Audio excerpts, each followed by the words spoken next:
Olá, aproveitando que tem muita gente comentando esses dias sobre a monarquia inglesa, sobre reis e monarcas, eu queria trazer aqui para gente uma discussão interessante que eu tenho prestado atenção nela já há algum tempo, que é uma contribuição de um dos reis da Inglaterra, o James I, se a gente olhar na Inglaterra, ou James VI, James VI na Escócia.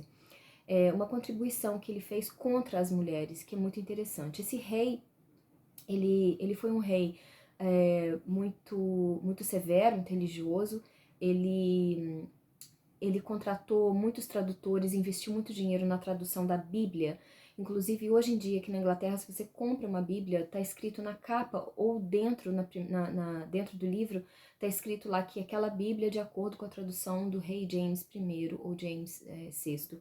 Então, é interessante a gente pensar, primeiramente, nessa questão, né? No quanto ele quis investir na tradução da Bíblia para então disseminar a palavra de Deus.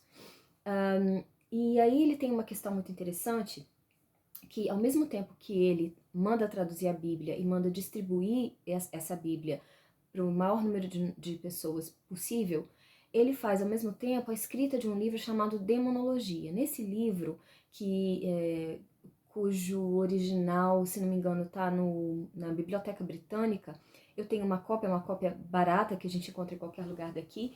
Esse livro é um livro que demoniza as mulheres. Então, a questão desse rei, nesse tempo, era o seguinte: ele tinha um problema muito sério com todo tipo de conhecimento que ele não conseguia entender. Essas mulheres, que ele chamava bruxas, eram exatamente as mulheres mais pobres, mais vulneráveis, que viviam em comunidades, e elas tinham conhecimentos, por exemplo, de natureza, das plantas, ervas, flores, e elas podiam, então, através disso, realizar curas, elas podiam fazer abortos, partos, esse tipo de contribuição ali na comunidade delas. E quando isso acontecia, o rei, não entendendo perfeitamente o que elas faziam, achava aquilo tudo de uma natureza oculta e dava então a elas essa categoria de bruxas.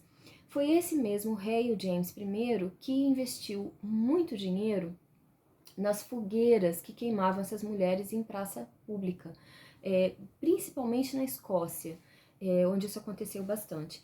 Então é interessante a gente pensar na contribuição que ele deu para o ataque a essas mulheres, ou seja, tudo que ele não entendia, ele então colocava como forças ocultas, forças inimigas, e classificava então essas mulheres como bruxas. Essas mulheres vulneráveis, sem dinheiro, sem qualquer proteção do Estado, acabavam então mortas.